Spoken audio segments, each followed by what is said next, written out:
Coast Avengers. West Coast Avengers. There's only one mantra that you all need to know. That's that one over there. See Todd, bye Todd. Meow, meow, meow. Welcome to West Coast Wednesday Chat and Chill. Meow, meow, meow. He said meow. Good evening, everybody. Welcome back to the almost bi-weekly West Coast Wednesday Chat and Chill. Yeah. It's me, your host, the DJ with the most on WDD on a W Dave Vengers dot 9.3. Hi everybody. It's Wednesday. It's that time of week where I talk to you about things like Jimmy Kimmel. No, I'm not. I mean, I love Jimmy Kimmel, but no. I'm here to talk to you about comic books and movies and things like The Arachnid Enforcer by Jim Mafood. But before we get started, let's say hello to the friends in the chat. That's you. That's you, begging and boarding friends. No, look at my long finger. Caribbean Hideout. Well, let's try that word again. Caribbean Hideout. Hello, this isn't Tarak. Oh, he's here. He's always here. Tyler Davis, cheers to you with some 2-part hydrogen, 1-part oxygen. Tasty. Hooch, I know you've got your hands busy eating cream cheese on hot dogs, but hello. Ian Gonzalez in the house is also eating cream cheese on hot dogs with his hands, bare hands. Kevin Delgado is in the house. Hello, Kevin. Hello there. Hope everything is well. Apparently Ian's in a boat, which is interesting because he doesn't seem like the boater guy. But hey, you never know who owns a yacht these days. Sam McClurg in the house. Hello, Samuel. Hi. By the way, Sam, I was recycling the box of the stuff that you'd sent to me, whatever that was, like a month ago, 2 months ago. And the note had slid under the flap and I finally saw it. So I appreciate it. And I love you, dude. Thanks for that note.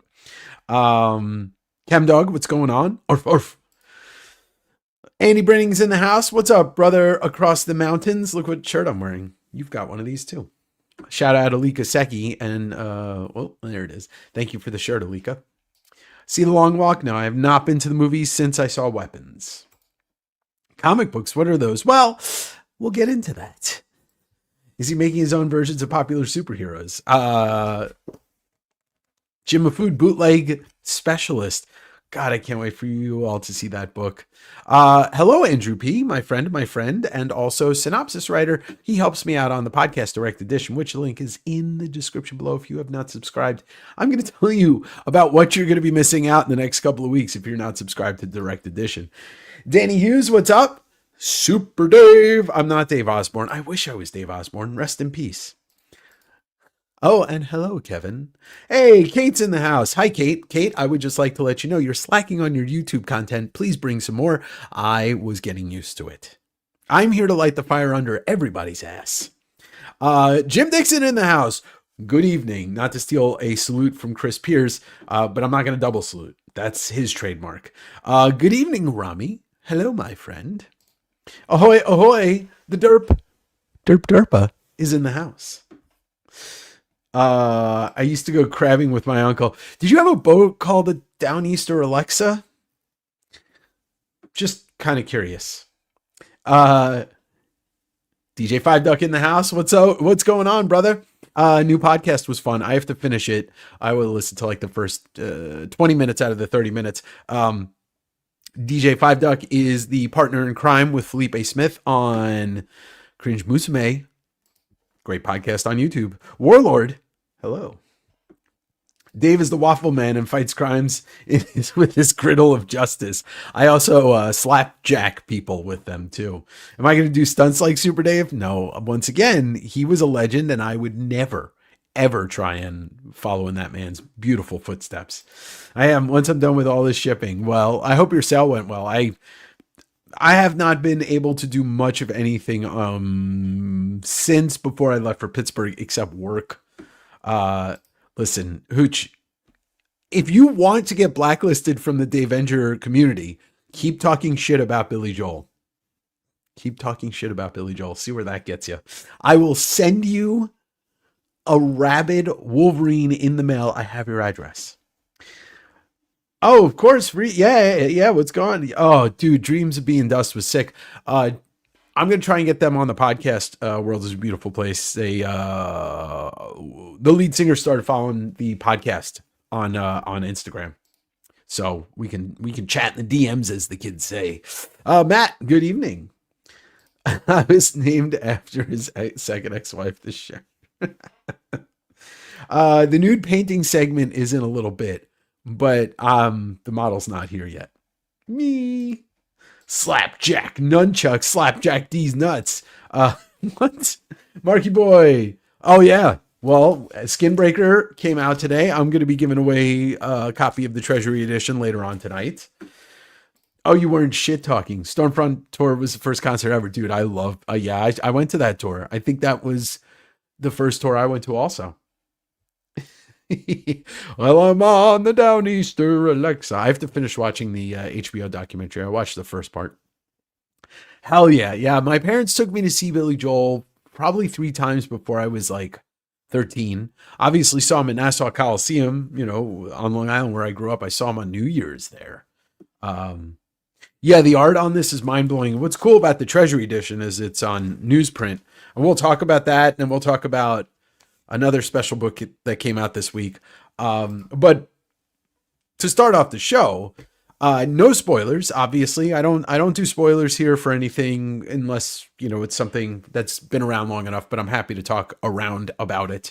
So I encourage you not to put any spoilers, but this week on the podcast, I did a special episode where it may be an ongoing thing called But Is It Any Good? And it's me talking about the things that I love, that I'm currently digesting, whether it's movies or music or or TV. And Alien Earth wrapped up last night, and man, I really enjoyed that series. I really did, and I almost predicted the song that it closed out with. I was talking to Dave Korea yesterday, and I almost said the name of that song. I won't ruin it, but they've been ending with these great songs that cut to the credits. And exactly, Derek, exactly. I saw Tyler. They took me to see Billy Joel and Elton. Whatever the name of the Phillies baseball stadium used to be in the late 80s, early 90s. I can't remember. But I did see them together. Yeah. So Kirkman said on the interview, by the way, if y'all haven't watched my interview with Robert Kirkman and David Finch, it's on Direct Edition. Kirkman, yeah. So each page was almost like a double up, and then each double page spread was like 4 pages. Yes. Yeah. It was a fun show, and I think it's just getting started. Unless you were talking about Billy Joel and Elton John. Yeah, they toured together extensively throughout their careers, especially in that like late 80s, 90s. Look how I'm going back and forth between Alien Earth and Billy Joel and Elton John. I think for Northeasterners, especially like tri-state area people, there's this like fake feud where people are like, oh, you're Billy Joel or Bruce Springsteen. No, fuck it. You're both, because they're both great, not only just great American songwriters, but they represent that 2 different sides of the coin of kind of working class, because Billy Joel grew up extremely poor. And so did Bruce. So the veterans, right. Thank you, Kev. I appreciate that. Yeah, Kev, I've been to Mets Phillies games there back when I was younger, but that was like the first show I went to there. And then the Spectrum, I've been to see Phantoms games tons of times, but also saw Pearl Jam close it out October, Halloween, 2000 and whatever year it was. Tyler's got a Dominator jersey on. Yeah. Well, Tyler's from your area, Kevin. He's a Buffalo kid. I have a lot of love for the Sabres, specifically in that era, because that's where Pat LaFontaine went after he left the island. And unless, even when LaFontaine went to the Rangers, I still love Pat LaFontaine. Chatting, chilling, nice. I have one note for Alien Earth, but it's a timing thing. Okay, well, you could tell me in private. I don't want to, once again, spoiler, but everything about it was fantastic. If you haven't listened to my podcast this week, I go through Alien Earth, I talk about Stranger Things, and I talk about the 3 albums I've been listening to a lot recently, which is Deftones, Private Music, World's Is a Beautiful Place, and I'm No Longer Afraid to Die, Dreams of Being Dust, and then Haley Williams' new solo effort. Hold on. Ego Death at the Bachelorette Party. Yeah, dude, who doesn't love Pat LaFontaine? Come on, he's like the like the Don Mattingly of hockey. He's just class, And The Stranger, like the album or Stranger Things. I saw one of the Billy Joel Elton John shows as a kid. I'll keep my opinions on Billy Joel to myself. Yes, you will, Ian. We can have it out via email. Speaking of email, this has nothing to do with email, but early plug. My Patreon, I just dropped an exclusive video of the flip through of the Marvel Covers Artist Edition. That is for paid members only. It is a $5 a month, and you get at least one West Coast Avengers exclusive. And then I did a exclusive extra chat with Matt Fraction for Direct Edition. And also you get to vote on a flip through. You get the videos early, plus you get a private sale. So that's just a little plug. The link's in the description below. I'm sure my good friend Derek will put it in the chat as well. The Patreon is a way for me to stay connected a little bit. I don't know if you follow Scotty Young on YouTube, but Scotty's got, he's not posting content like every day, but he's posting content regularly. And he posted a video about how to grow your community. Okay. And where we are with social media now, if I post something on Instagram, I've got whatever, 4,000 followers or some shit. Maybe 100, 150, 200 people see it. Collaborative posts are a different story. But it's really tough to stay connected to people that follow you for a reason. YouTube, if a video does well, everybody sees it. I think a lot of people even know that the videos are coming out, and it's just they choose to watch or not. Direct Edition, that Matt Fraction interview really juiced up my put a nice shot of steroids right into the vein. But Patreon is a way for me to stay connected, not bombard people with everything. It's like I throw stuff up there and people are watching it or not, but it also helps me. I pay an editor for Direct Edition, my buddy Phil. It's every episode I pay him for. So this is just a way for me to kind of recoup that, because the podcast isn't monetized. And yes, you can buy my privates. Private sale. It's a what up, Brandon? Dude, I watched that one today and it definitely hyped me up. I've been trying to get him on the podcast. It'll happen eventually, but he's got a lot going on. Yeah, IG is such a funnel and a flip through. IG doesn't, it just does. Like I did that pop-up live sale this weekend, and at most there was 12 people in there, which is never been that bad. Haven't checked out Scotty's post about growing followers, but yeah, it's Jim, it's like a 22-minute video, but it's great. And Jazzy Jamie Wood, the Scottish superstar editor, is doing stuff for Scotty, so that's great. No, it is, Kate. It's kind of terrible. Like, I don't know how the underground does with their average sales, but the amount of followers that you have on the underground, or you have personally, or I have, you barely get like a 2 to 5% engagement. And this goes all the way up to top. Like, I have friends that have 80, 100, whatever, 200,000 followers. And like, it's just a very small percentage. So with the Patreon, it's also kind of like, you don't get to demand things, but if you have a suggestion for a piece of content or a video you want me to make, I'll do it and I'll put it on there because the core audience wants to see it. I don't have to feel bad when I post it. And like, if I post it as a public video on YouTube, only 10% of my audience sees it. Hello, Amber.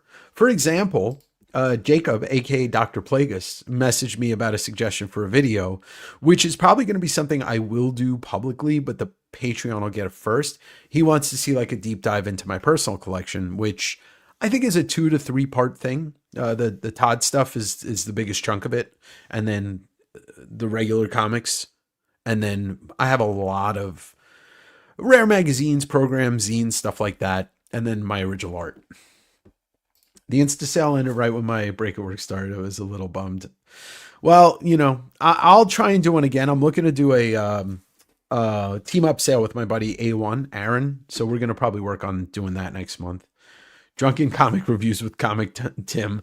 The problem is neither of us drink. Patreon art book flip through requests, copy of Joy Sex you regret discovering as a child that scarred you for life. Unfortunately, it doesn't fall into me wanting to do that. Holy shit, the first. Yeah, well, Jacob, I knew you were coming in, so I had to say it. Well, Sean, at some point, I think there will be a Comic Tom, Comic Tim team up or battle royale. Dr. Guion, hello. Good evening. So this week has been and it will continue to be a big week. 3 interviews recorded, or 2 so far, and a third one on Friday. I'm recording with, that's right, Jazzy Jim, aka the Chocolate Milk Bandit, aka Jimmy Jams, Jim of Food. We're going to talk about the new Kickstarter. We're going to talk about all of that good stuff. We're going to put some bonus content together. You're going to be seeing a lot of Jim of Food on this channel come the end of the year because we're going to Japan. So that'll be fun. So if you have anything you wanted me to ask Jim, you can always just message me, but we'll get it in there.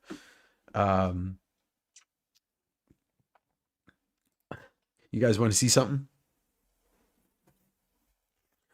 Habook! Anyway, so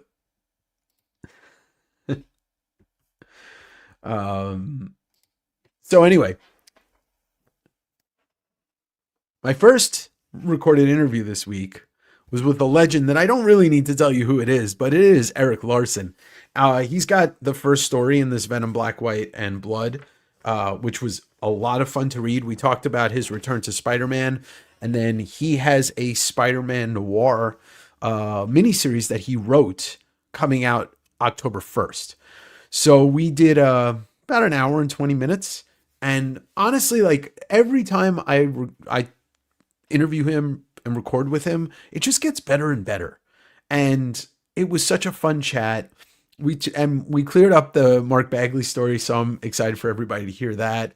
He's just such a about comics. He's just super positive, and he's a pure cartoonist, and I love talking to him. So that's going to be a lot of fun. So today I recorded with somebody. There's a couple of hints on the wall, and I know I'll say who it is because it's already done. I recorded with Tyler Main. I interviewed Sabretooth and Michael Myers and Rufus from Devil's Rejects, and he was a former pro wrestler, and he did a graphic novel last year. It's about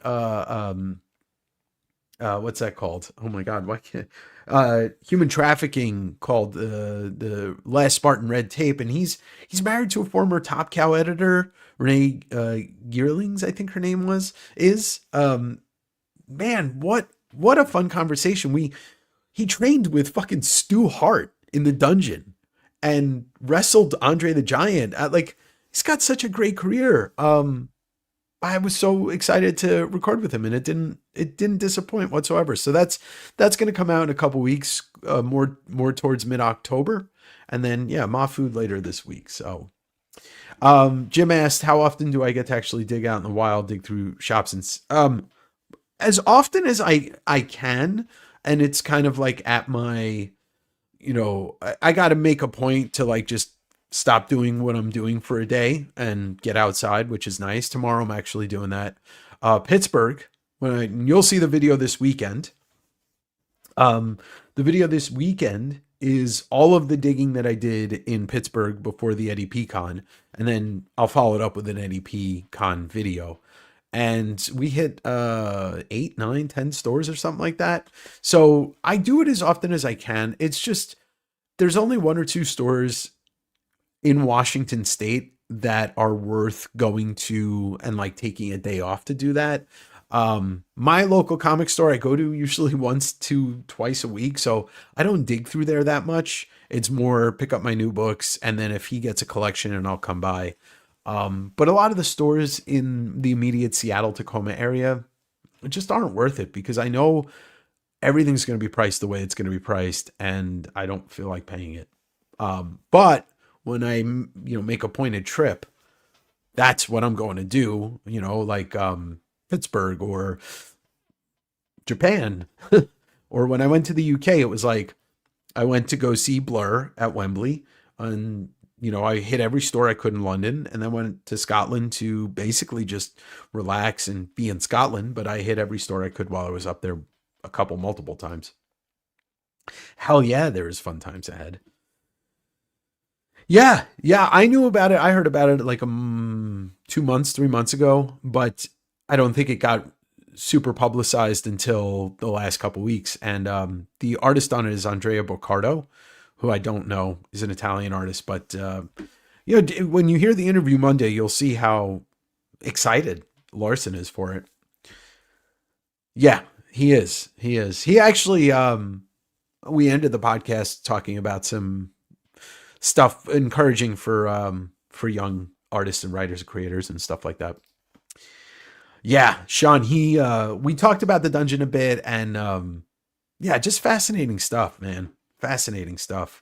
And then he trained with Mondo Guerrero. Like he had such a interesting wrestling career all before like 96. And then, obviously he was in X-Men, and that starts filming in 99 or early 2000. So he was probably cast in in 99, but just a fascinating guy, super friendly. He's Canadian, so kind of by default, I knew he was going to be friendly.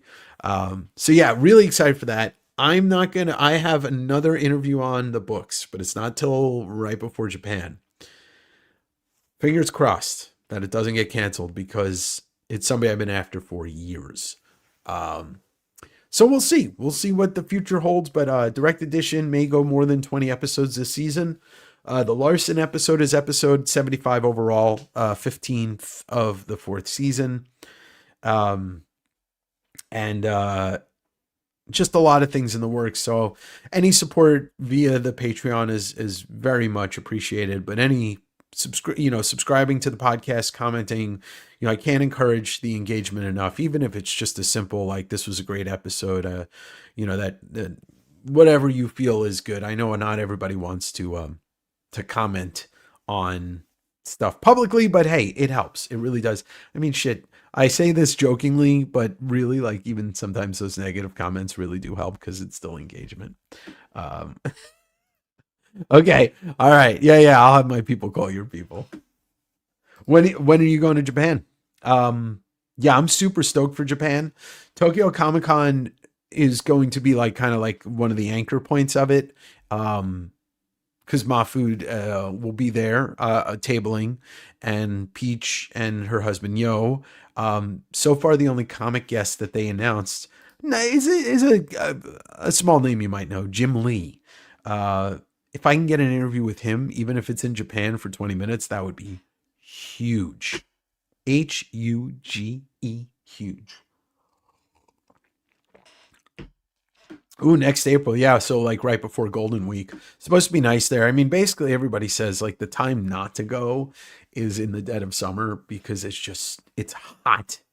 It's hot. Doo-doo-doo.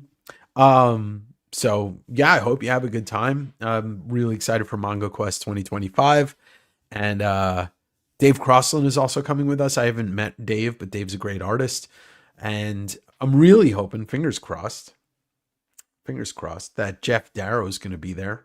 Because he canceled New York Comic Con, and I'm just hoping that it's because he's doing Japan instead. I mean, I've tried Liefeld before. Obviously, it hasn't happened. Jim Lee's impossible to get in touch with, so I'm hoping an in-person, at least introduction, if I can, give him my card and all that. But the other L-boy, Ron Lim, apparently it's never going to happen because I don't do interviews, which that's his prerogative, and that's fine. I'm more sad than anything.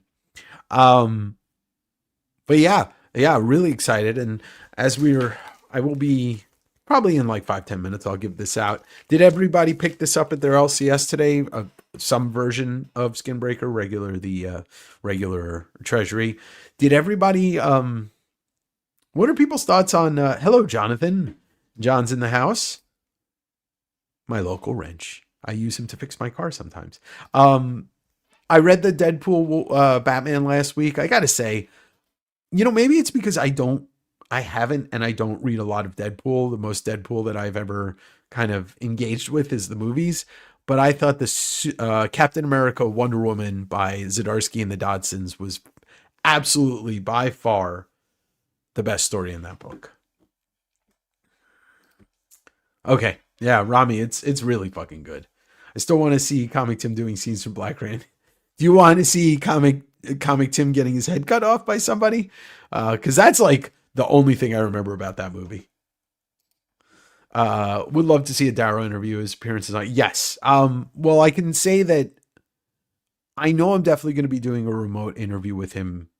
Most likely either right when I get back from Japan or maybe even there, but probably right when I get back or before, and we'll just air it then. But we already talked earlier this year about it. But obviously I would love to do it in person, although it'll be me kind of like staring up at him since he's a giant. Ryan Riley's in the house. Hello, Ryan.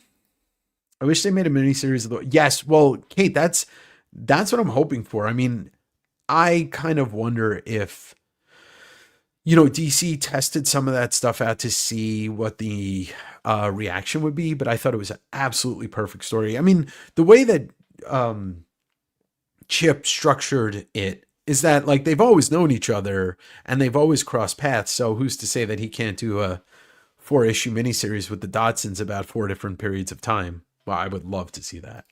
Kevin Smith, Adam Kubert. Yeah, that was fun. I was surprised. I didn't even realize that was going to be in there. And seeing Adam Kubert doing, a story for the first time, I can't tell you the last time I read anything that he did the art for. That was a lot of fun to see.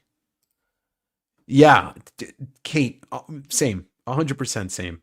First of all, Terry and Rachel Dodson create an amazing, beautiful palette with the artwork, and yeah, Chip's just right in the way Chip does. You could tell he had fun with that. When is Atomo going to stop being a coward and come out to Rex Edition? I think when I hit the books and figure out how to speak Japanese to basically what is royalty. I should, yeah, Christian, I'll do the no, because then I'll turn into that American, but it's just like me going up to random people on the street in Japan and just be like, hello, konnichiwa, and then just say, hi, what are your thoughts? And it would get ignored by literally 99.9% of the population. Well, if I can't interview Godzilla, I've got to interview like the guy who directed Godzilla -1. Well, and that's why, right, and that's why that story works, because yeah, it's the characters he's written the most of that he loves. So it's it would have been pretty terrible if it was a bad story. The Jeff crypto one was fun, whatever. I don't think that the Frank Miller thing made any sense, but I'm still glad that it was in there because it was just like these shapes represent these two characters. And then what else was in there? Oh, and Logo, and there was like one or two others that were kind of forgettable. Exactly. Noir of comics.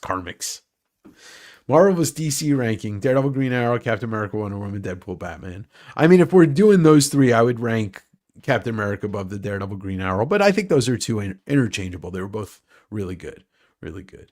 Bourbon or craft beer? When I was a drinker, craft beer, but scotch also.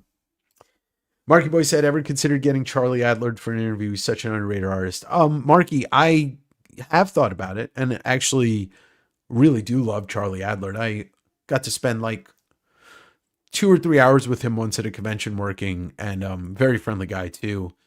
I would like to. I wonder, is he doing anything right now? Because obviously, he's, he did Walking Dead for most of it. And yeah, I haven't seen his name on a book in a bit, except maybe like a cover here or there. Like he did a cover just now. He's doing, or maybe he's not doing interiors for Bad Idea. I think he's doing covers for Ordained, maybe. Logo was fun. I wouldn't mind seeing, especially because it's Ryan North and Stegman, I wouldn't mind seeing a full book of that. But yeah, what's Adler doing right now? I mean, not right this second, but book wise. I got a chance to catch up on some of my reading. I read Cul-de-sac 2 and I texted John and I was like, damn, this issue's better than the first. And like, I can't wait for the next issue. I am legitimately enjoying Cul-de-sac on both the art, the presentation of the art in the newsprint and the story. Yeah, I mean, that's the thing, right? Like Charlie Adler does not ever have to do anything again for the rest of his life, but that doesn't mean he's not going to do anything. Okay, Rami, I almost wonder if Mora, I can't speak for Dan Mora, but I almost imagine he doesn't speak great English. I've never seen an interview with him, but I'll tell you this. I reached out to Jorge Jimenez's art rep, and we were talking a little bit, and I sent them the interview for Fraction, and I said, do you mind passing this along to Jorge? I would love to host him for an interview. And Jorge he's not confident in his English and doesn't want to do interviews. And I don't know if Mora speaks great English because he's not American, right? I think he's Spanish, or Jorge's Spanish. I don't know where Dan Mora is from. How many times Deadpool? Zero, Chris, because I did not like the story. I thought it was fucking stupid, to be honest. It was a snoozer. Wonder Woman, that's a different story. Jed, hope you're doing well, my friend. And let's say hello to Chris, host of not just Comic Tropes, but Comic Tropes After Dark, where that comment obviously comes in because we are after dark ish. And he hosts the Monday Spinner Rack. What's up with the Jaws thing? It is not a vinyl, Samuel. This is like pre-Laserdisc video disc. This was a gift from John, and I don't know how to get this thing out. I don't know if you can. Yeah, you got to be able to take it out. I just don't know how, and I don't want to break it. But yeah, that's what this is. This is a vintage video disc. And if I break it, I'm going to be sad. It's like, it's like a thick ass vinyl. Anyway, I just had that up here because I thought it would be cool to, have some different, I try to put stuff when it's not like somebody that's a comic creator. I try to fill the background for interviews with stuff I like. And me and, Tyler Main actually talked about Jaws for a while. It's his favorite movie too. Dan Moore is Costa Rican. Okay, so yeah, I mean, it'd be interesting. I haven't read enough of his work. I've read some of the World's Finest stuff, and I'm gonna check out KO, and he's just doing so much DC stuff, and I just haven't read it all. Okay, yeah. Is that what those CDs are? I don't know what I just know what it is. I don't know what they're called. I don't sleep. I don't dream. I just sleep. There's so many cool artists that inspire me. I come across social media. I'd go broke trying to find and buy things they published. I mean, say go broke. I'm already there. Oh, hi. You caught me making ejaculation jokes. Doesn't come out. It's like a big floppy disk. Okay, that's what I thought. And that's why I don't want to force it out. Yeah, Laserdisc. Dude, Sam, before, like right at the beginning of, not even when I was doing comic sales, when I was still working at the post office, I started going to garage sales, and I went to one like 25 miles north of Seattle. And there were some comics, and it just had like a pile of shitty 90s comics. But the person's like, oh, do you collect Laserdiscs? I was like, no, but I'll take a look. The collection of Laserdiscs, it was like 3,000 Laserdiscs. once again, this was like 4.5, 5 years ago. So I only bought the Spawn movie one, but goddamn, you would have just lost your shit if you saw everything. Where did I put my, I don't know, Chris. You can, if you can find it, that means I can buy one for me and I don't have to think about buying one for you in Japan. Yeah, yeah. So, well, I'm glad I didn't break it. Might be a whole cartridge cassette.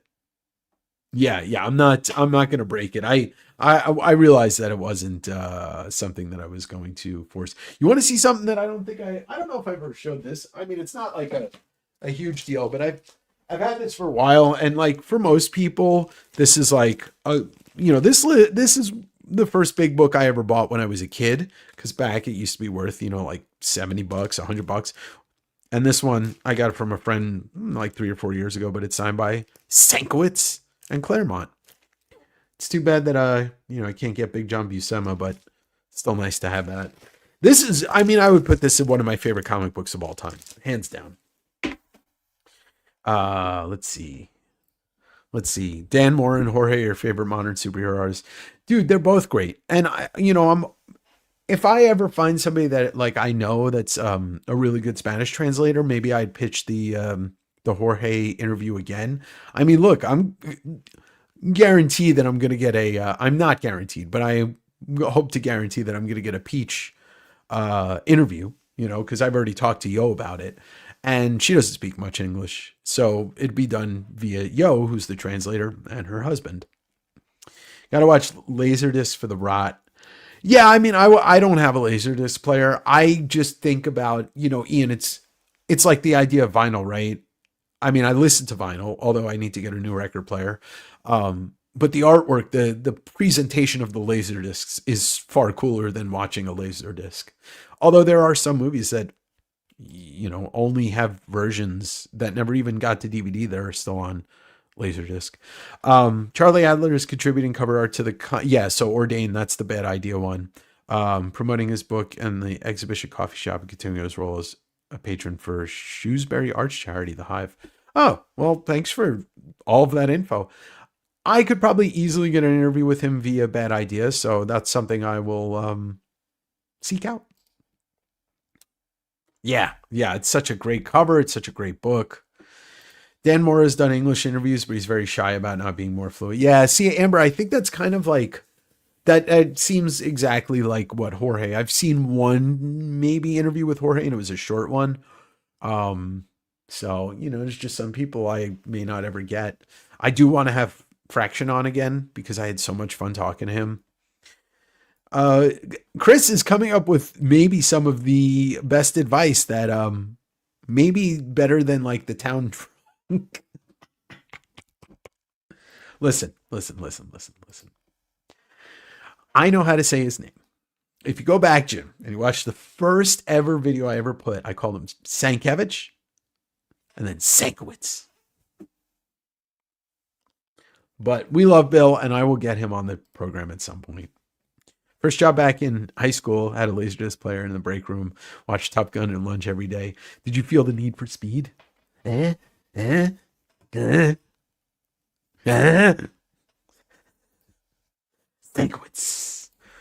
Perfect bagging and boarding background. Put your comics in the bags, your boards in the bags. You use painter's tape. Don't be late. Totally. Same Laserdisc buyers. Yeah. Oh yeah, I bet. It's a hard life to be incredibly good at drawing Batman and conventionally handsome. Oh, dude, Jorge Jimenez, right? Like, that dude is, yeah, I can't imagine that he'll ever get a no from somebody. And I just mean in general. Has anyone ever accidentally gleeked on a raw book? Oh yeah, I have. I love Jed, where that term too. Nice callback. I could be a wingman. Okay. No worries, Jim. I wasn't sure. I wasn't taking offense. It's funny. I never grew up as a Top Gun fan. And I am a big Tom Cruise fan. I think Tom Cruise, if we're talking about filmographies, and I'm just talking about his filmography, I'm not talking about his fucking Scientology shit. But if we're talking about filmography, I would say Tom Cruise is at a 95%, which means only 5% of his movies might be questionably not good. He has never made a bad movie. He has mostly made great movies. And he's made some movies that are excellent, some that are good, and then some that are just okay. Sean Garner's in the house. I am having a good night. Yeah. Thanks for popping in, and it's been a fun show so far. Won't be a long show because I have one more interview to record this week, and I've spent more time talking this week than I have, I think, in a while. Well, I got 2 copies of Skinbreaker Treasury. I'm going to give one away. I got a regular copy. I got the Venom Black, White, and Blood because I actually picked this up yesterday because I was interviewing Larson yesterday. I picked up Absolute Wonder Woman, whatever the number the issue is, and that's it. That's all I got. Plus, if I don't know if Violet's in here. Violet, if you're in here, I got something for you. You managed to read Everything Dead and Dying. Issue 1 is really good. I actually have not read that. I have not read that yet. The Mummy was pretty bad, but I do not think that's a Tom Cruise thing. That's a Universal, like that was them trying to start a Universal Monsters universe and just set nothing up. And the best thing about that movie is when they accidentally released the trailer without the mixed sound, like the sound effects, and it was just the vocals. But yeah, that Sam, like I said, it leaves 5% of his filmography to not be great. And that's one of them. Minus Scientology's. Yes. Yeah, exactly, Kevin. Exactly. Days of Thunder is better than Top Gun Fight Me. I'm not a huge fan of Top Gun, but the sequel was so fucking good. But Dick Trickle. Short King. Well, yeah, he is short. But you wouldn't know it watching his movies. They do that on purpose. Nathan's Comic Planet. What's going on? I enjoy War of the Worlds a lot. His 2 movies that he did with Spielberg, I mean, Minority Report is so far much. It's like one of Spielberg's best, and it's definitely one of Tom Cruise's best. Days of Thunder had hot Nicole Kidman. I mean, Nicole Kidman's still hot. She's one of the very few people that picked the right plastic surgeon. But her talent has always been there. Fair enough. Oh yeah. We love Eric Larson. We stan Eric Larson in this household. Legend's a great one. I enjoy Legend. I saw that movie at a young age, and Reacher's kind of, I think Reacher's, the first one was, it was okay, but it wasn't bad. What I'm saying is, it's like, think about it. Every Mission Impossible movie is awesome. 2 is I think the least enjoyable. I think John Woo tried to stylize that in a way that didn't need to be. Edge of Tomorrow, Minority Report. Where else are we going here? Somebody help me. Top Gun 2. We've already talked about 1 and Days of Thunder. Collateral. I think Collateral is one of my top 10 favorite movies of all time. Michael Mann, Tom Cruise is a hitman. Fucking Jamie Foxx is as the Square, and Javier Bardem in a cameo, and fucking oh, come on, Collateral, best nighttime Los Angeles movie ever. Nick Bradshaw is great. Yeah, Nick Bradshaw is a really great artist. Dude, War of the Worlds is great. Yeah, we already said Legend.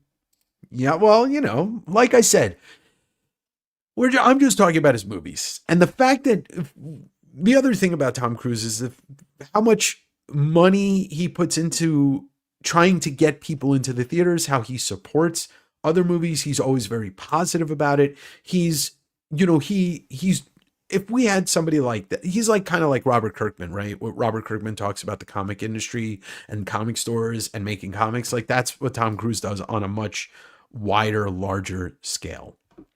Oblivion's great one. I love, the M83 soundtrack. I own that soundtrack. Cocktail's a fun one. I don't think it's a bad movie. It's not one of my favorites. Risky Business is great. Yeah. Minority Report and Collateral and probably Mission 1. Ghost Protocol's amazing. Fucking what's his name? Philip Seymour Hoffman in the third one, maybe one of the greatest movie villains of all time. Nicole Kidman, Heartbreak feels good in a place like this. Eyes Wide Shut, there we go. There's another one, which a great movie. Jack Reacher, Dick Kicker. Last Samurai, that's another one that I think people forget about. That's a great movie. Edward Zwick. That was a great Edward Zwick movie. Outsiders, another classic. That's pre Teeth Done Tom Cruise. Kubrick can do no wrong. I mean, yes, Chris, he can. When he died, that's when he went and did wrong. We needed more. Oh, right. How could we forget fucking Tom Cruise as Les Grossman in Tropic Thunder, which Tropic Thunder is also one of my favorite movies of all time. And dude, the dialogue in that movie, oh my God. Jerry Maguire, Magnolia, Interview with the Van. See, look, I'm not trying to make this into a Tom Cruise session, but all of us are naming movies that we love, and he is the center of these movies. I mean, Magnolia, the second P.T. Anderson movie, come on, it's a fucking amazing movie. It's him, and it's Philip Seymour Hoffman, and it's John C. Reilly, and what a great movie. Later Sci-Fi Cruise, Mission Impossible, Eyes Wide Shut is your least favorite Kubrick. But like saying it's your least favorite Kubrick, it's like saying your least favorite slice of pizza out of all of your favorites because it's Kubrick. I think they weren't supposed to have the chemistry that we think they should have had, but I don't know. Yes, it was a good time for goth girls. Born on the 4th of July, Rain Man, yes. MI4, all of it. Look at this. You guys y'all are naming some movies. Yep, Les Grossman. I could quote the we did Connor, and I could quote the shit out of that movie. Somebody get me Tom Cruise. Get me Tom Cruise. Return to Blood Fart Lake was a real movie. No, it's not a real movie. If it is, then it needs to be on whatchamacallit, on Trash Movie Bonanza.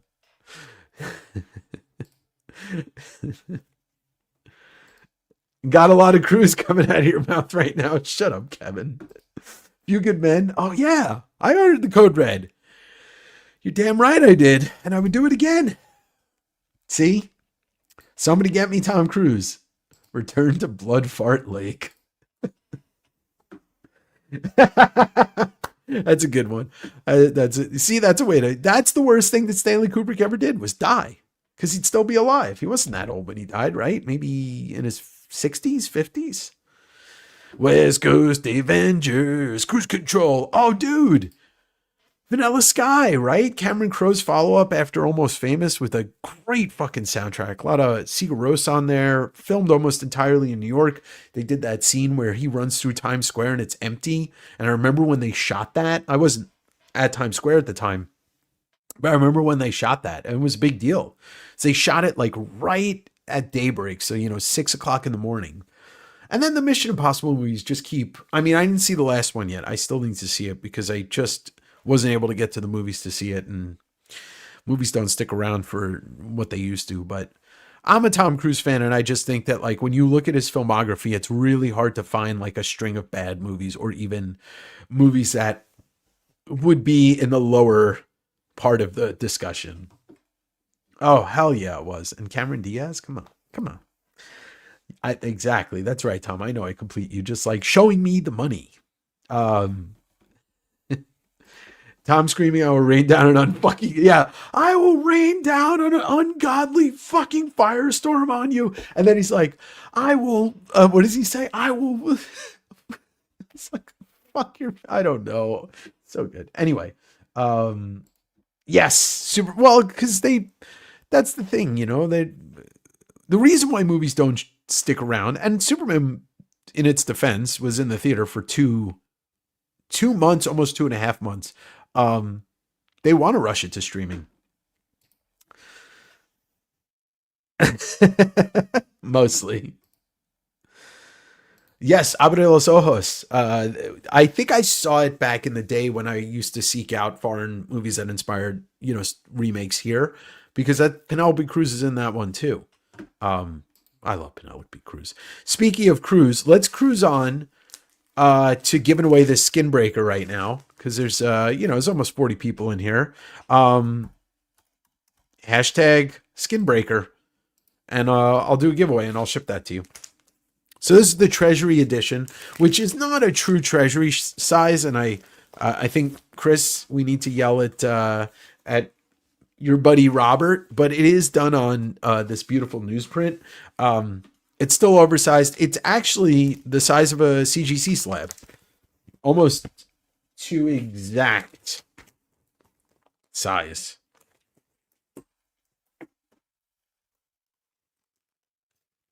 Oh, Simon.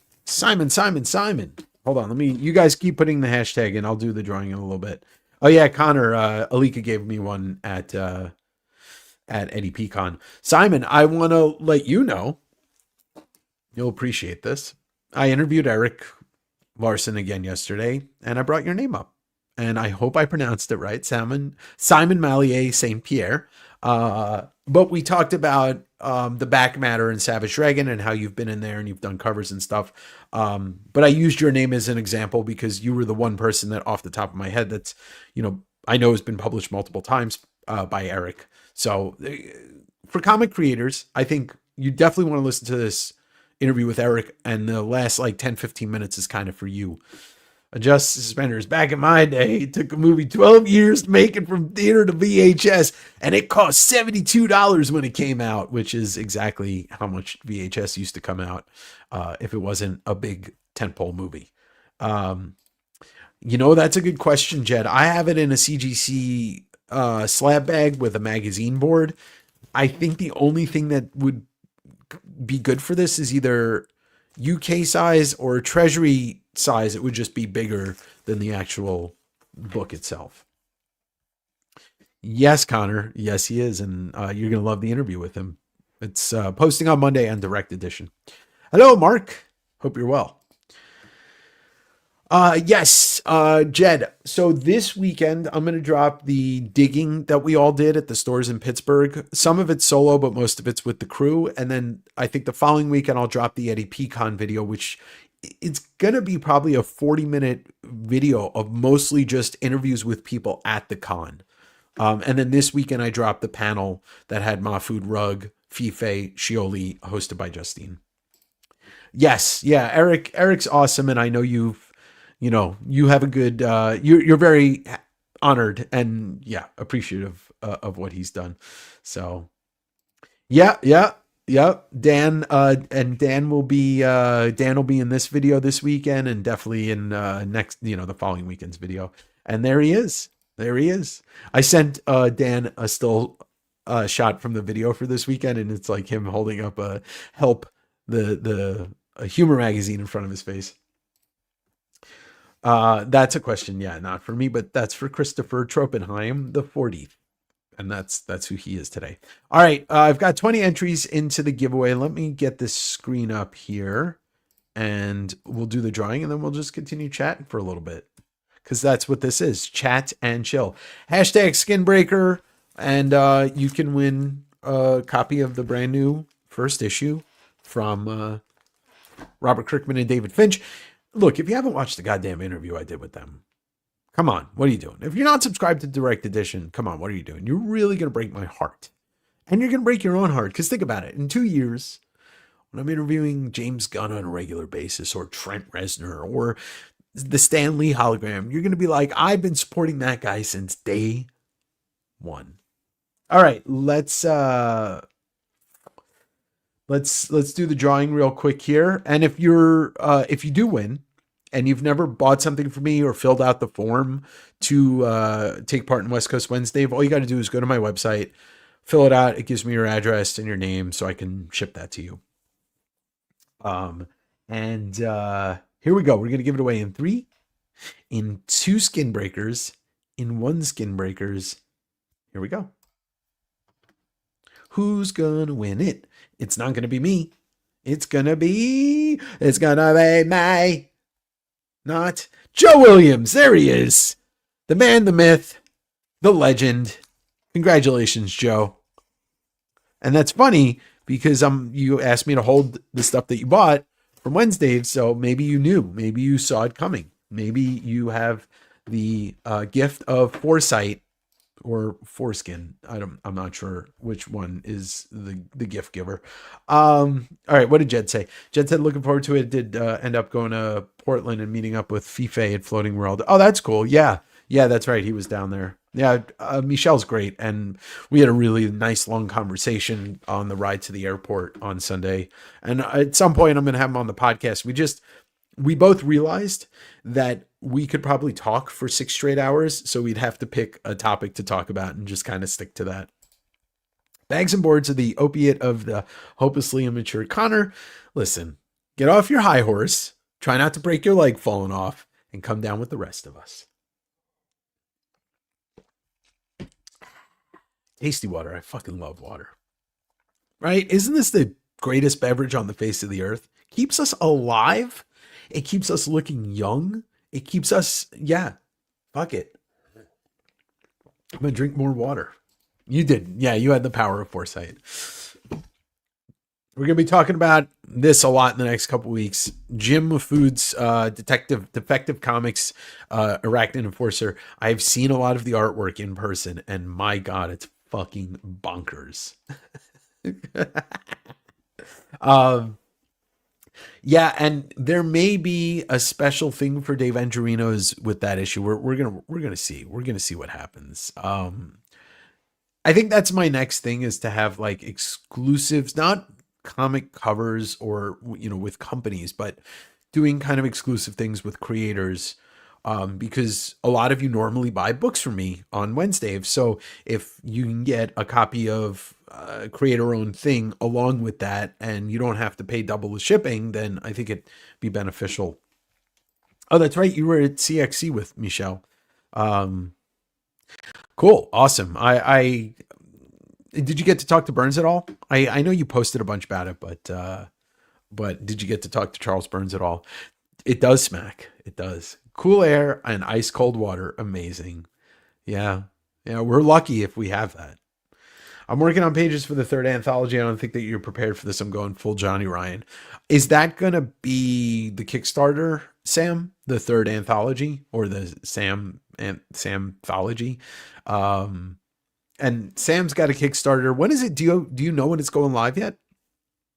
I have it saved, but another Kickstarter just popped up yesterday that I didn't even realize was happening until 2 days ago.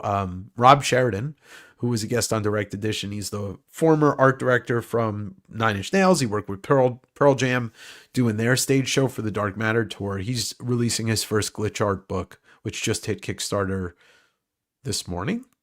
yesterday. Okay, the Kickstarter is its own book. 2nd week of October. Cool. Well, we'll be, I'll mention that because from here on out to Japan, with the exception of 1 week. No, from here on out till Japan, I will be doing a regular schedule of chat and chill, live sale, chat and chill, and live sale. So I need to dip to the store to get some stuff. I forgot dinner. Oh my God. If I'm gone when I come back, it's been a pleasure. And I love you, Tyler. I appreciate you. And you can always hit me up and we can always chat, or you can watch this on the replay and then chat, and you can always chill. Oh, that's cool. That's cool that Jonan was there. Awesome. Damn. Well, hey, you're putting your head down and you're doing your work, and Sam, that's the only way to do it, right? That's the only way to do it, is just get cracking, creating, doing what you're doing. And I'm proud of you for starting this and like just getting there little by little and better. Like you're doing the work, just like I feel like I'm doing the work, right? I don't think Tom, do you have a YouTube channel? I think he meant it was going to be on YouTube, on the CXC YouTube. Samthology. Yeah, there you go. I come up with ideas for people all the time, and I give them ideas are free. Unless it's something that I want to do, then I won't give it away for free. That's cool. Sheridan's Kickstarter is already sold out except for the 450. Yeah, Michael, I backed it as soon as he posted it to the Patreon I may have, I mean, I'd love to do an in-person interview with Rob at his studio, and I may reach out to him and see if we can do that and maybe post it to this channel.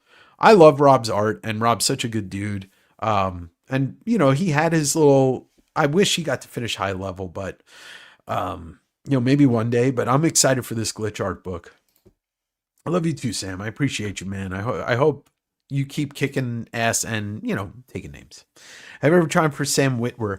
I'm not super, I know who Sam Witwer is. I'm not super familiar. I tried to get Gilroy on before Andor ended, and I talked to the PR people. It never happened. I'd love to get some of these people on. It's just the podcast, what I'm starting to understand, and this is also very much this is all very much something that Chris Comic Tropes kind of helped me with, is like, just keep emailing the Hollywood, you know, acting and directors and all that stuff. It'll happen eventually, but getting Tyler Mane on is a little bit of a stepping stone for me, but it's all about growth. Once they start seeing the audience and they know that it's worth it to have their client come on, I think I'll get more of those people. It's going to take a little work, more work. Soft launch one, but there's nothing on there right now. Oh yeah, that's what I figured, Tom. Yeah, the Stardust anthology had an AI story in it, and you supported it, and it's kind of a bummer to see that. And you told me about that. I think it's something that the Spinner Rack should cover, because there's a lot of people that come into your show. But yeah, that's such a bummer to hear about that. Currently, a lot of what I want to do is videos, Substack posts. Draw Robot is okay. So you can find Tom on Substack, which I will have to find Tom. I don't explore Substack too much. I'm just subscribed to Zdarsky's, and I just haven't explored it. I did free subscribe to Scott Snyder's, but doesn't seem there's too much on that free stuff. I actually just wanted to get in contact with him to pitch an interview. I sent an email. Hopefully I hear back from him. I think it's Sam. Yeah, I think he was telling me, I think it was already done and collected, and it's like shipping now. You know, Josh, it's interesting. I thought about Travis Charest, and he did an interview with Mark Miller on his channel on Miller Time. I think he didn't really step away as much as, like, he just works at such a slow pace. So it's like he stepped away. I think Miller said that Charest got the script for Ambassadors like 5 years before he finished it or did it. No, I haven't, but I thought about getting Panosian with Palmiotti. When is the Punisher book coming out? It's coming out soon. I could reach out to Jimmy and get both of them. That might be a nice thought. I've reached out to a lot of people in the last couple weeks, so I'm going to have to send a lot of follow-ups soon. Larry Lieberman at New York City Comic Con, but only Thursday. He's very old, isn't he? Isn't he like got to be in his late 90s, right, Chris? Yeah, I'm not going to New York. I've made a decision to definitely not go. With LA and Japan coming up, I think I've got my hands full. Zoop sucks, man. That's all I'll say about that. Okay, so Andy, it comes out in November, so I got plenty of time to hit up Jimmy. But yeah, Jimmy, I want to have Jimmy back on and to have him and Dan on just to talk about Punisher and like their collaboration, because those two guys, that's a lot of talent in one book.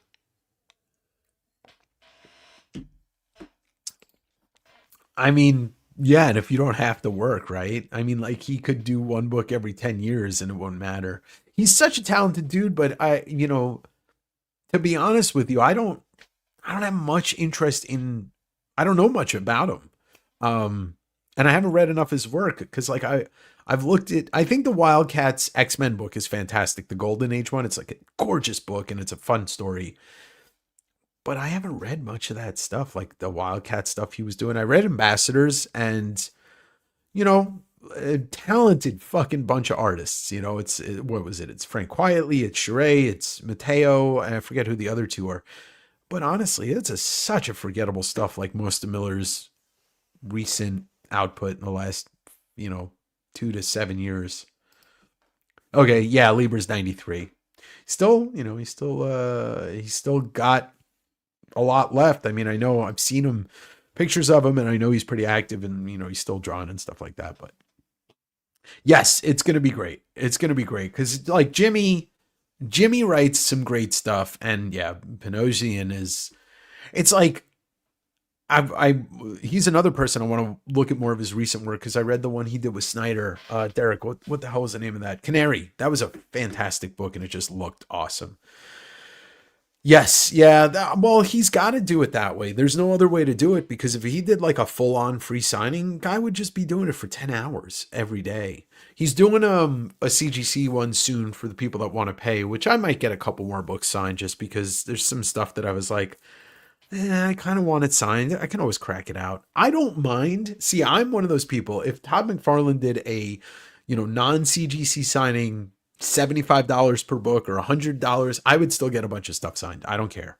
To me, that man has done enough for me for free, or on the cheap, like keeping his books.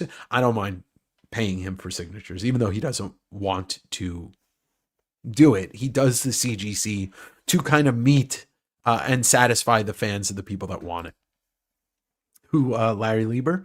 Yeah, I mean, that could be fun. I mean, thing is like, how much does Larry remember or want to talk about, let's say the 50s, 60s, and 70s? I don't know. I've never watched an interview with him. Yeah. You've got Larry Lieber. You've got Angelo Torres. You got Sergio. Sal Buscema, and who am I forgetting? You mean The King of Spies with Pierce Brosnan? Yeah, I like James Bond. I still want to interview Mark Miller, but I'm also not like shy about being honest. Oh, that's cool. It's good to know, Kevin, that he's still pretty sharp. Oh yeah, Steranko's still kicking, right? And Steranko, that's the one I was forgetting. But the thing is with and look, I met Steranko 2 summers ago. No, he's from the golden age. Like he's got his start in the 50s, or late 50s, I want to say. The thing about Steranko is like, who knows if any of his stories are fucking true. Plus, he's a MAGA idiot, and I just don't want to have that on my podcast. Yeah, Shooter, man, such a bummer about Shooter. Personally, I'll tell you, I don't know if I ever said this. Like I met him, Shooter, at SummerCon, so that was a year and a half ago, and we talked for a while. And I told him about the show, and I said I'd love to have you on and talk about some of this stuff and get some of these stories out. And there was a lot of different things I wanted to talk to him about that I hadn't heard him talk about before, some of the video game stuff. And I had messaged him a couple times, and we were about to set up a date. Like I had given him a couple of days, and then that's when he ended up in the hospital. He messaged me from the hospital when he got sick originally. End of the summer 2024, and then I emailed back and forth with him 1 or 2 more times, and then obviously we never got to do it. It's kind of a bummer. But there's the one that was it Comic Historians, Alex Grand did like a 11-hour interview with him or something like that. So what was I gonna ask him that Alex didn't? And Alex is very prolific and very thorough, and he did a great job getting some stuff. One of my first interviews, I don't know if some of you probably didn't even know it existed or have seen it, but Bob Hall was my first interviewer, second. And he was good friends with Jim, and he told some really good stories on that. So yeah, yes, that's what I would do. If all of the things that I could do, it's what I would do. I wouldn't, sure. Chris, can you do me a favor? Hit me up tomorrow. Come over, help me work on my time machine. We'll go back and get some Turox first. Yeah, 12-hour interview. Yeah, take up necromancy. Jesus, you people are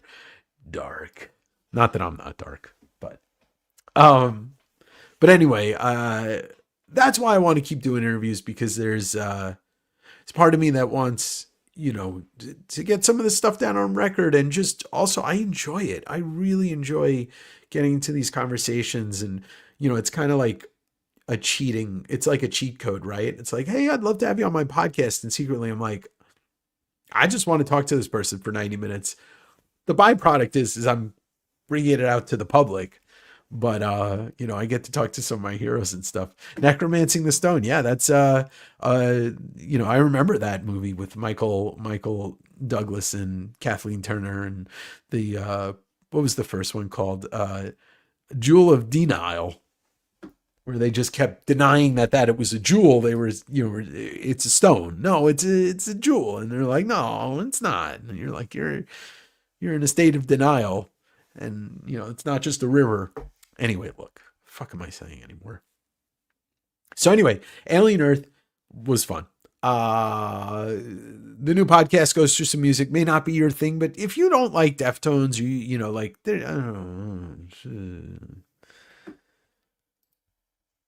I'm not going to lie. It's kind of true.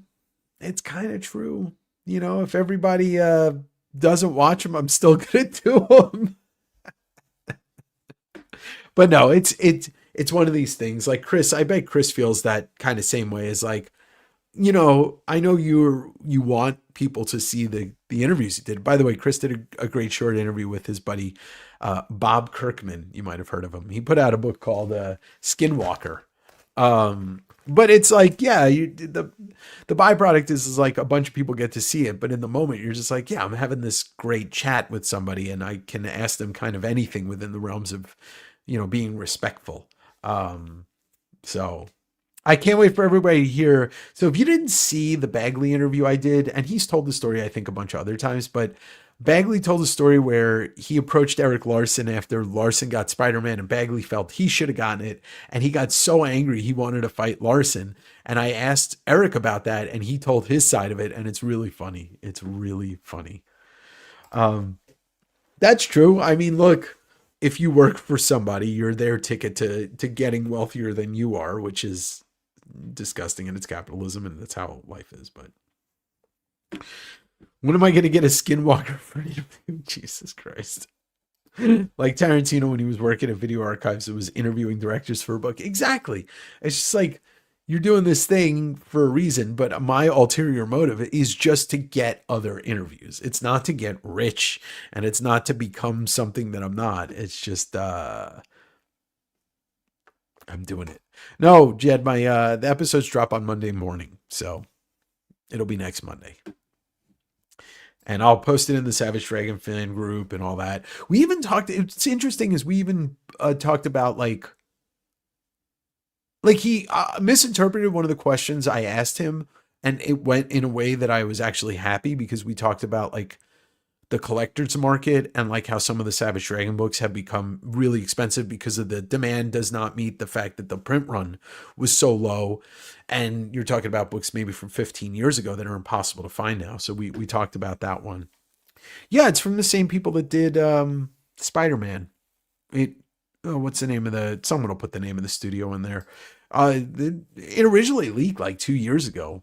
I'm really excited for it. I hope that it's as good as Spider-Man, because Spider-Man, the PS4, PS5 game, is the best comic book video game, period. Like, maybe we'll pretend the Turtles in Time is the Turtles side scrolling is completely different. Insomniac, thank you, all of you. A couple years ago when, Connor, it got announced a while ago. I said 2 years ago, but it's been a while ago. But what I'm hoping from that Wolverine game, and what I'd like to see, because like Wolverine needs this, it needs to be across a timeline. So would it be awesome if it was like each level, and they're long boards, were a different period of time? So maybe you get like Weapon X, you get the early Alpha Flight, where he became, like he was used by the Canadian government. So you end one of those levels with the Hulk fight with Wendigo, and then it's like Madripoor, and then early X-Men, and you're like, it would be awesome if it spanned like 90 years. It would be awesome. I never played X-Men Origins because I didn't have a PS3. I was an Xbox guy for a while. And then I switched over to PlayStation during the pandemic because I wanted to play Last of Us and Last of Us 2. Yeah, PTSD level realism. But wouldn't it be cool if like there was a world? He was in World War One and Two, but yeah, World War Two with Cap. That would be so fucking dope. Oh, was it on Xbox? I don't know, Connor. I smoked a lot of fucking weed back then. Yeah, Patch and Old Man Logan, and like you team up at one point or fight, Mr. Fix It. Like, because the thing I think that really always sticks with me about Wolverine over the course of like the 35 years I was reading Wolverine, or when I started, is that like the periods of time that we get to see stick out more than anything in like, because he's one of the very few characters where like I can't speak to the last like 10 years of Wolverine. Basically after Old Man Logan, I don't think I've read anything. I liked Old Man Logan, by the way. But yeah, he's just got all these very memorable time periods, places, characters that he interacted with. Like when I was a young kid, and Silvestri was doing it, and it was like the LCD and a lot of Lady Deathstrike and all that stuff. It was weird. Albert, the android, but like you remember these time periods, and that's why I think I love Wolverine so much. It's interesting. I didn't think I'd be talking about Wolverine tonight after the Tyler Mane interview, but we talk about comics a bit because, well, he's been involved. Tyler Mane, not only Sabretooth, not only Michael Myers, was also Black Star in Jupiter's Legacy, and was in, I forget what character he was in Doom Patrol. He was also in the Scorpion King, Troy.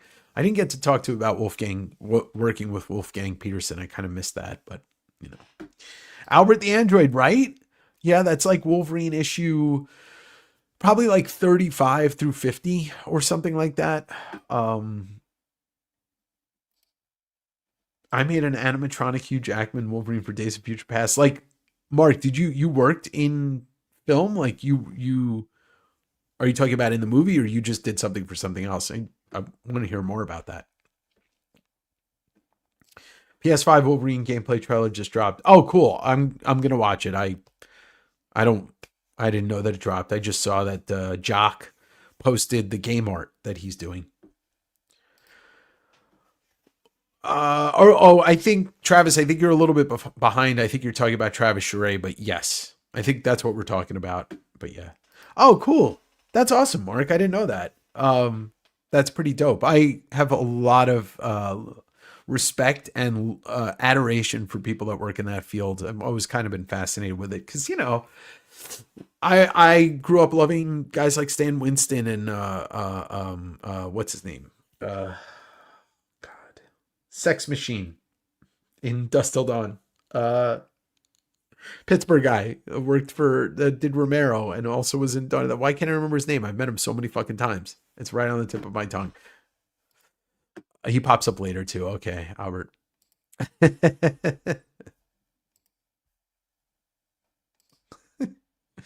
Tom Savini, thank you, everybody. Yeah, Tom Savini. I grew up loving guys like that and fascinated by that world.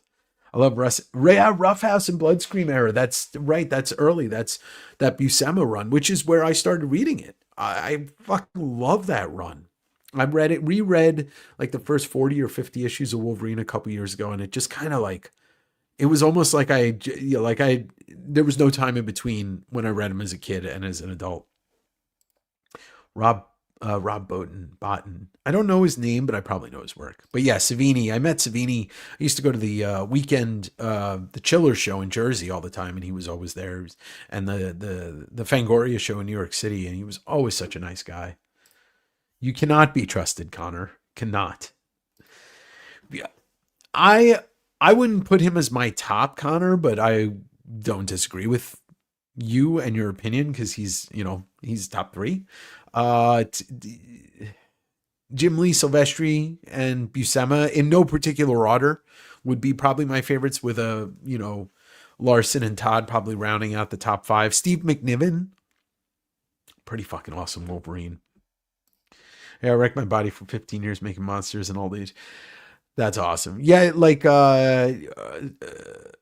who does if Dave Korea was in here, he'd tell me I forget his buddies. It's not Greg Nicotero. It's Greg guy in LA.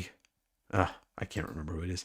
Chet Zar talks a lot of makeup. Chet Zar is awesome. Yeah, well, I've never met Chet, but Dave, Alex, I think like all the homies, Wayshack, were all on his podcast at one point. Chet's got a great podcast. I know Chet's name mostly from Tool, from doing stuff with Tool. Yes, I can't disagree with that. He did the thing among many others. Oh, well, that's classic. Oh, yeah, Tex. See, wait, sorry. I forget about Tex and also Sam Keith. Yeah. Oh, there you go. Recall. Yeah. Oh, yeah, Barry Windsor Smith. Yeah, so, picking the best Wolverine artist might be one of the hardest tasks ever because of literally, we just named 10 of the greatest artists of all time have worked on Wolverine significantly. Spider-Man, I don't even think has that many. You got, for me, it's Todd, obviously, Larson, Romita, Ditko, Romita Jr., Bagley, Humberto Ramos. But Wolverine has had, yeah, it's tough. But also, art is subjective. So you might not think that Sam Keith is great, but you might think Barry Windsor Smith is great, whatever it is. So the Guinness Stone. Oh, yeah, that's right. And, well, it's inked by Sienkiewicz, but those covers were inked by Nolan, weren't they? Didn't Kevin Nolan do all the covers for the Guinness Stone? However you say it, Jenna Stone. Yeah, Buscema into Silvestri into Texas is pretty insane. But then Connor, again, McFarlane into Larson into Bagley. That's also pretty fucking legendary. Okay, another question, derail your conversation. I'm curious if you have a list of books you're looking for find one in Japan. I don't. I it would be too overwhelming. A lot of this trip, like the same. Last one will be very exploratory. I mean, I'm always personally, for me, looking for anything McFarlane in Japan that I don't own and a Tomo that I don't own that's at least reasonably priced. This trip, I'm definitely focusing on a lot of Godzilla stuff. I have like 3 different people asking me to get them World Apartment Horror, which is not a fucking easy book to get. Satoshi Kon. But I think I'm going to focus for myself, at least, on Godzilla stuff. And, for selling, I'm going to be focusing on a lot of Godzilla stuff. But I think this time I'm going to at least try and get more, obviously more Otomo, a lot of Go Nagai stuff, and Toriyama. Issue 9 of Wolverine is the self-inked Gene Colan. 9 is the second Mr. Fix-It. I know which one you're talking about, Connor. It's a great issue. And then obviously I'm going to be looking for art. Yeah, Nolan did such a great job inking those. Issue 8 is a and that's the Mr. Fix-It, which is first of all, that is such an iconic cover, but that is a great issue. Both 8, 9, and 10. Well, fuck it, the whole Wolverine run. Mizuki Shigeru. Yeah, Mizuki Shigeru. I did find out, I'm really stoked that Sean told me I can't remember his name right now. Maybe you guys can help me out. The guy who's doing DRCL. He has an exhibition up right now in Tokyo, and Sean said it's going to be traveling around, so I'll be able to see it when I'm there. Because Sean was the one who got me into reading DRCL. Going through your back catalog of vids, you turned me on to Japan Book Hunter. Oh, yeah. Yeah, well, DRCL is a great one, Mark. It's published here now in English. The art is absolutely off the fucking chain. It is just off the chain. It is incredible. I'm reading Killer Shark from Another Universe. I'm not even sure who the artist is, but I'm really enjoying it too. That's one to check out if you want to just see some fun art. But yeah, there's so much good stuff that Sean has turned me on to, and it's just easy for me when I'm over there to kind of like digest what I'm looking for instead of thinking about it now, because it's so different going over there. And even just like, if you were to like say, oh, go to a big comic store here, you kind of know most of the stuff you might even run into, unless it's like weird magazines and stuff. Over there, it's just like you pick up a book and you look at the cover. You gotta, if you're able to open it, you gotta make sure that it's a full manga and not text. But like the art is just striking. Like most times I don't even know the names until I buy it and then hit it with the Google Lens. Yeah, Byrne did a bunch of Wolverine in the 15 to 27 issue era. And he's one of the best. Master from Form storyline by Joe Duffy, early Barry Kitson. I don't know that book. I know those names, obviously. I need to check out Getter Robo. Is it Getter Robo or Ghetto? Getter. Getter Robo. Let me write that down, Connor.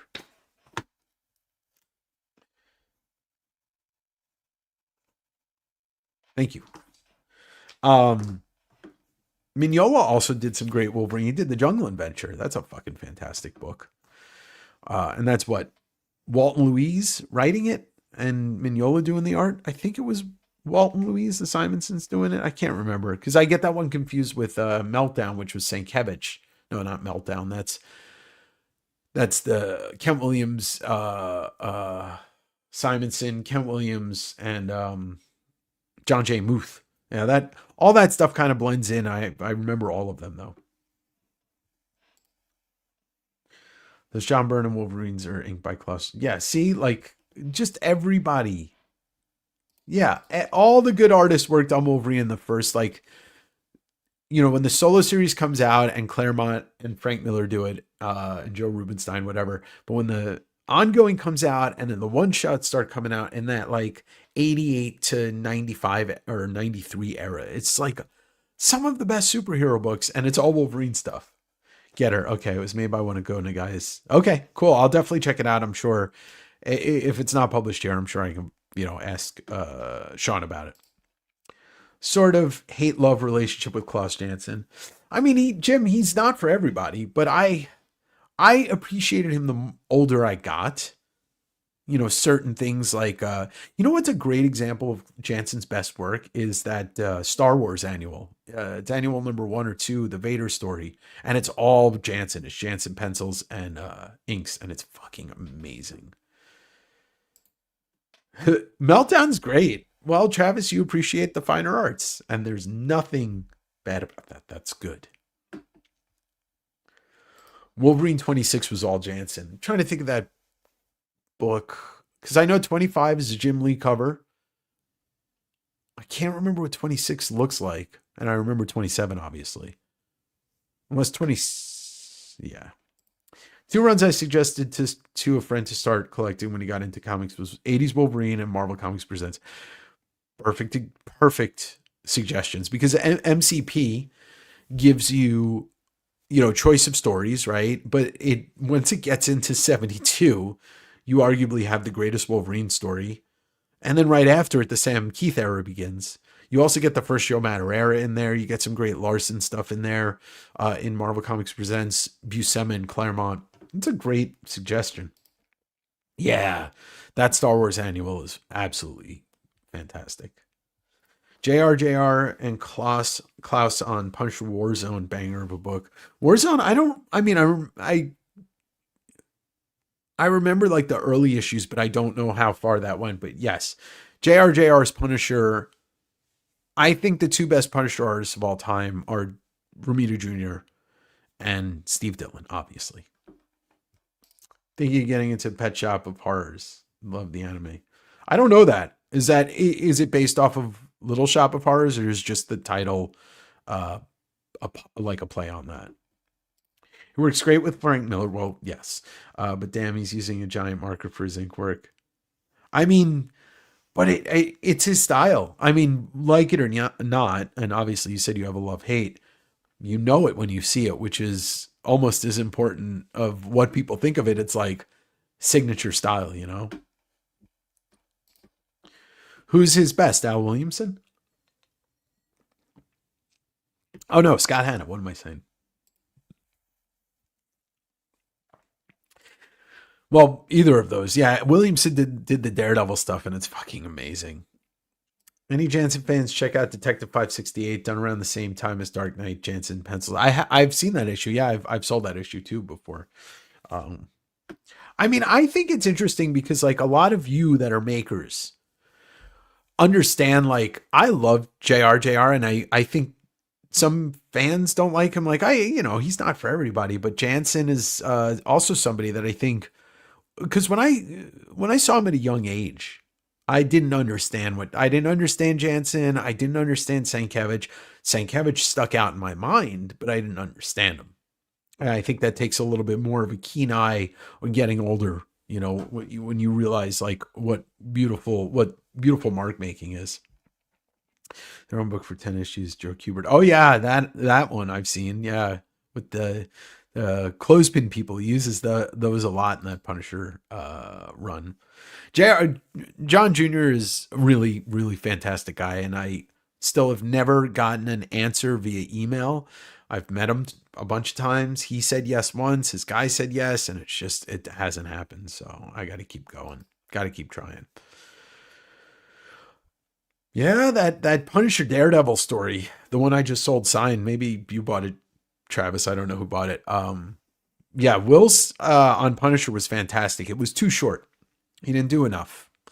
To me, Dylan is like, because Steve Dillon worked with Ennis and also Becky Cloonan, Dylan's Punisher was just the most brutal fucking thing. I mean, shout out to Frank Turan. His couple issues is fantastic, but to me, Dylan is the Punisher artist. I'll have to check it out, Amber. I've never heard of it before. Editions, Black and White out of France did absolutely beautiful career retrospective. Oh, Andy, I think I've seen Kayfabe covered it, right? Or maybe Inkpulp showed it off. Yeah, I'd like to own that. Everything makes me so upset that all the good stuff that we want from Marvel comes out in other countries, whether it's Germany or France, or the Richard Corbin French artist editions, which Connor Valentin has been showing off. Those things are fucking amazing. I need the alternate universe where 90s Jay Lee does a Punisher book. Holy fuck, Connor, that'd be insane.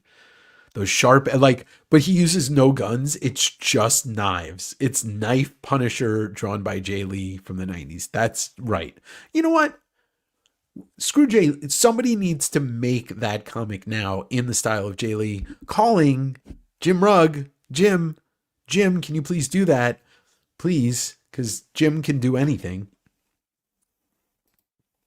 So, yeah, it's too short, his run, but Youngblood Strike File with yeah, exactly. With that fucking knife. Just like Jay Lee, Jay Lee's art in the 90s can be described with one word, 2 words, and not together because it wouldn't make sense. 1 word, 2 words. First word, black or blacks, and sharp is the second word, because all of his art looks sharp, like it could cut you. Every edge, every figure, every shape looks like it could slice you open. Even like if you were showing a building. Punisher Suicide Run and Euro Hit were storylines I had fondness for. I remember the Suicide Run storyline existing. I don't know I ever remember reading it. Oh, Tyler's back. Time to end the show. Actually, probably going to end it pretty soon. My voice is getting a little sore. Jay Lee's Namor. Every shape in that book is sharp. I actually have bid on multiple pages from that and still have yet to win an original page from his either Namor or the Spider-Man or any of the books that he did. He'd do like 9 pages a day in the 90s. Yeah, it's crazy shit. Crazy shit. Pope has arrived. He has arrived again to bless the chat. It's like, look at the 2 Spider-Man issues he did, or yeah, look at Strike File. Like, even it just looks so insane. Yay. As I walk through the valley of the shadow of wrenches. Yay. Jay Lee going from the most gruesome comic artist to someone doing Space Ghost covers is yeah. His recent stuff has been very interesting to see, like very recent, like that Absolute Batman 1/8 printing that looks like it's just a solid yellow background with that crazy figure. I mean, I think Jay Lee's career and like yeah, all of his art has taken on such interesting turns. I really enjoy looking at it. Hellshock, yeah, and that was his first creator-owned book. Excuse me. Um, but yeah, this I like talking about that 90s goodness. So yeah, look, I've spent between today, and earlier this week, I've recorded, and plus I've shot like 2 or 3 videos and all that stuff. I've been sitting in this chair a lot this week, and I should probably end the stream pretty soon. But let's get to some more comments here. Pet Shop of Horrors is more in the style of Twilight Zone. Okay. Frank Duran's 2 issues, right? And then his covers, Street Pizza and all that stuff. It's great. Yeah, the 101's the expensive one. Shut up, Connor. Stop being sleepy. I love all of his stuff, old and new, but it's such a contrast. Yes, it is a contrast, but that's, it's always nice to see. Good evening. It's a person I have not seen for a while. Hello, Adrian, actual Dracula. Speaking of Dracula, the 3rd Kickstarter for Matt Wagner and Kelly Jones's Dracula is going live next week, as well as Arachnid Enforcer by Jim Mafood. I hope you all back that. I'm going to hopefully, I did get contacted about interviewing them again, and I suggested doing a solo interview with Kelly and then a combined interview with them. 2 separate things, same recording. So we'll see if it happens.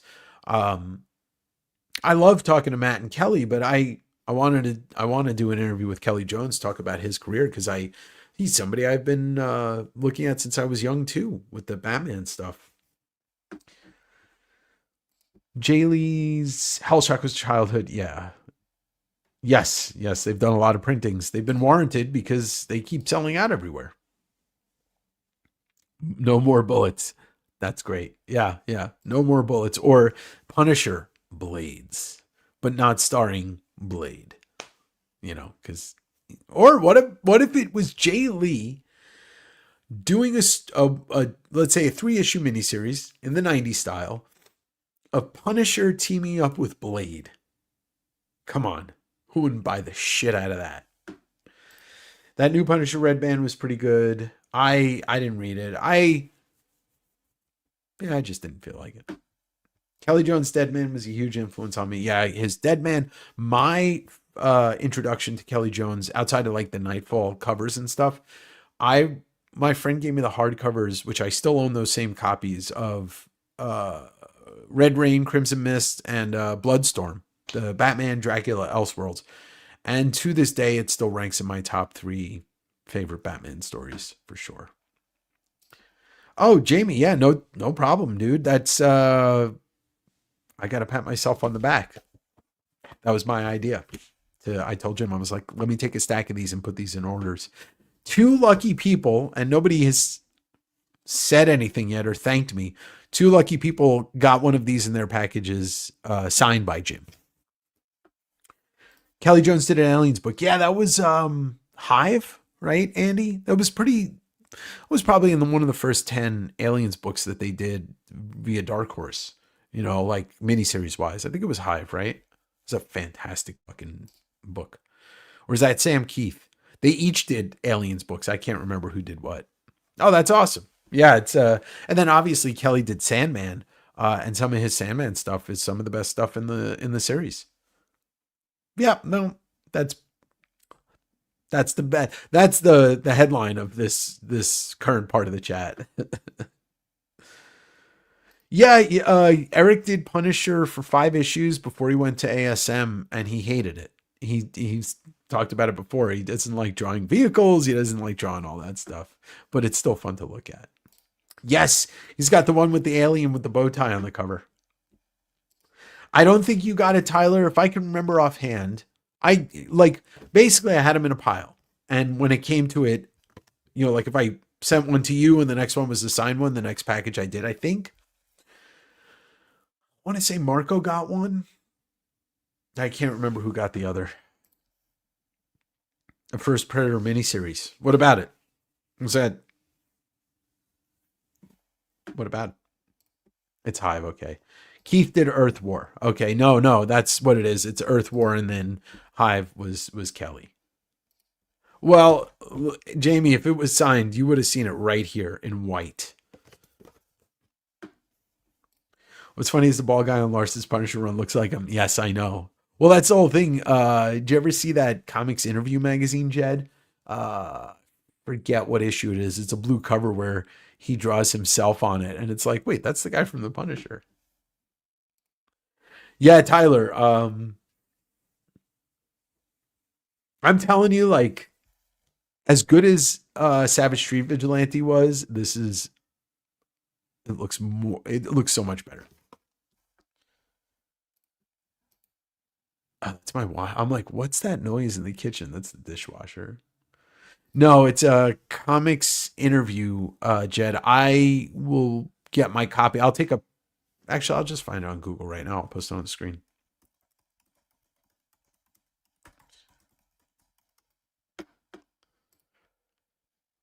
All right, incoming. We'll share the screen here real quick, and you'll see what it looks like. It's this guy right here. Wait, we're going to share this tab instead.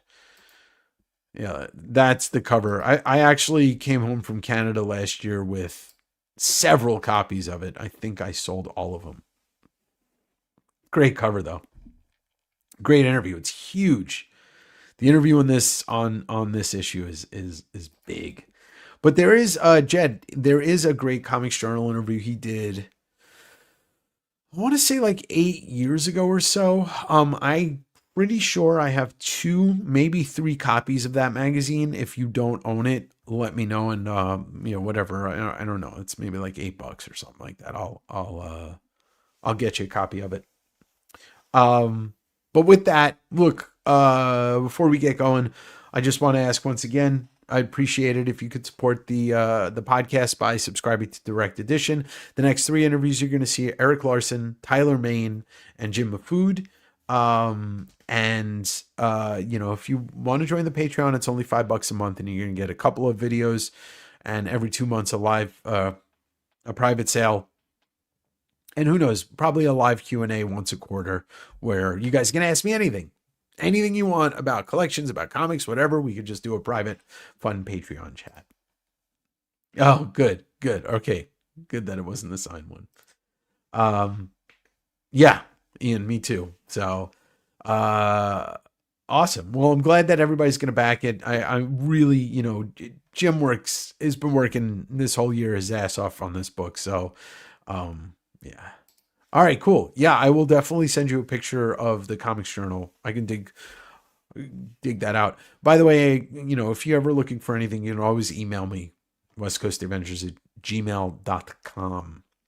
What's Jim Mafood Defective Comics presents Arachnid Enforcer, which is his bootleg Spider-Man book. Last year, it was the Savage Street Vigilante he released, which is his bootleg Batman book. I have seen the pages. You will see the pages on both channels, and it's launching October 1st on Kickstarter. So yes, appreciate you, Cheesier. It is, well, thank you, Travis. I appreciate you. Everybody have a good night. I will tell you this. Next Wednesday, we'll be back with a live sale. This Sunday is coming the Pittsburgh digging video, and Monday, my 3rd interview with Eric Larson.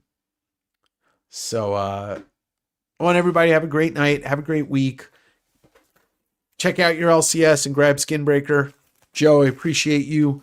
Congratulations for winning that. I hope everybody has a fantastic night. Don't forget that the like button on this stream, and just be good to each other, because that's all we got left is each other. And this community is a place that I want to bring in as much positivity as I can, with a little bit of that snarky humor that I bring to you all. But honestly, I love doing this, and I love all of you, and I appreciate you for being here. So everybody have a great night and a great weekend.